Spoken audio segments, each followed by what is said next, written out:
I'm John Hanna for CityTV.net here in New York City, and we have Dirk Van Dijk, Chief Equity Strategist at Dijk.com, joining us from Dayton, Ohio. Good afternoon, Dirk. Good afternoon, John. How are you doing today, sir? No, not that bad. I hear some bark in the back. Is that your dog? Yeah, I'm working from home. That's Tinker, my little pit bull rescue project. Yapping her head off. How old is she? Oh, she's about 3.5, 4 years old. There you go. And she's a pit bull, you say? Yeah. Oh, and you rescue dogs? I've done some. I used to have a roommate who was very into it, and so I've got one, and then two others that are sort of pound puppies. And so I've got 3 dogs in the house. No, let's talk about the market right now. What is the next step that the market is kind of looking at, or what you're looking for? Yeah, well, I mean, clearly today is kind of a rough day in the market. It looks like, once again we're slipping on grease, and because it looks like not enough of the private bondholders are going to go along with the quote unquote voluntary haircut. They need to get at least 75% of them to go along, and if that happens, then all of them are forced to go along. But if they only get 74%, then it becomes the disorderly default that everybody has been worried about. And once again we'll have the issue of the Italian and the Spanish bonds, whether they need to step in for a rescue package, and certainly Portugal will have trouble because it'll just and it's deja vu all over again on this thing. But it kind of looks like the private side, people are thinking, no, look, I'll take my chances in court rather than voluntarily taking a 75% reduction in the total value of my bonds, which is or at least it looks like 26% of them are going that direction at this point, and so the market's once again got all those Europe fears on its mind. So we're having a very rough day in the market.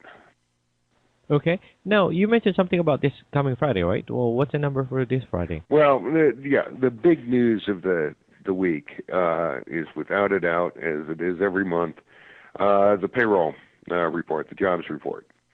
And, the expectations are that we're going to have another very solid report, not quite as good as January. If you recall, in January we added 257,000 private sector payroll jobs, but we had 14,000 government jobs cut, so a total of 243.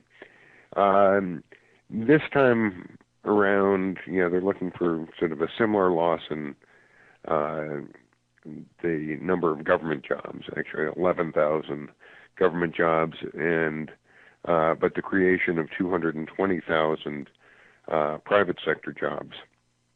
So that's pretty solid. You put those 2 months together, and you're pushing up against 500,000 jobs in 2 months if we get that 220 on the private sector side. But actually, given the behavior of the initial claims for unemployment, which has been they'll revise it up or down, but each week it seems to come in at 351 for the past 3 weeks. That's a very good level, and it's sort of better than where we were in January. So if anything, I think we might do a little bit higher than the consensus is looking for. We might even have a repeat to the January numbers. Now we'll get a really good clue as to how things will go tomorrow morning when ADP reports. And while they don't line up exactly, they tend to over time when all the revisions are in.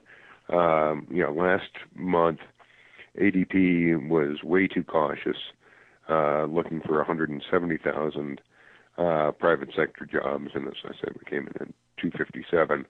But the month before they were way too optimistic. The consensus is looking for 220 on the ADP survey, which would be a pretty solid performance. Now, what is all this going to do to the unemployment rate? It's a little bit hard to say. One would think if we're adding over 200,000 jobs, then we'd see a further reduction in the unemployment rate. The problem is that we've got a very depressed civilian participation rate. Some of that is sort of secular, as baby boomers retire. They're retired; they're not working, so they end up in not in the workforce at all. And people have been staying in college longer, and if you're in college, you're not really in the workforce. So that puts a sort of a secular downward pressure on the participation rate. But it's also very depressed on a cyclical basis. I mean, people, just sort of get tired of hearing no, no, no when they go out looking for jobs. And so, when asked if people have been actively looking, over the last 4 weeks for a job, if they're honest, they'll probably say, nah, haven't really done that much because, I've exhausted my list of, probable contacts and stuff. But then when things start picking up, those people, those sort of discouraged workers, saying, hey, I heard, XYZ is hiring, I'm going to put it in an application. And so there's both there's a cyclical aspect that as job growth picks up, people are going to rejoin the labor force, which will in turn keep the unemployment rate elevated. So, we may get a bounce in the civilian participation rate, which would offset the job growth. So the consensus is looking for the unemployment rate to remain at 8.3%. Other sort of interesting little indicators in there that you might want to look at look pretty stable relative to in terms of the expectations relative to last month. Average hourly earnings are expected to increase at 0.2%, which is the same rate as we had in January, and the average work week is expected to remain at 34.5 hours, where it was in January. So I think we're looking at a pretty solid employment report, and it's but if we get a report that's up closer to where we were last month, in terms of the private sector of 250, I expect that the market will feel very comfortable, put on its party hat. But if all of a sudden we get a market slowdown and well below the consensus, it could be pretty ugly, because that would throw into a little doubt about whether this recovery really is in its self-sustaining mode. Because you start getting into this virtuous cycle, right, where more people have jobs, so they go out and spend, which means companies see more demand and they need to hire more people, which then in turn means more people are employed and spending, and you get a nice, very pleasant upward spiral. And it looks like we're at that point, but if we were to get a print on private sector jobs, it was down in the 150 range. The market would be pretty disappointed about that, and would start saying, "Oh, with the rest of the world going into recession, or at least Europe going into recession, we're getting dragged down with them, yada yada yada, and all that." So it's going to be a very critical report. I tend to think that we're going to have a pretty good one, and a little better than the consensus is looking for. But it's one that the market is waiting for with bated breath. Alrighty. That's Dirk Van Dijk, Chief Equity Strategist at Zacks.com, joining us from Dayton, Ohio. And I'm John Hanna for CityTube.net in New York City.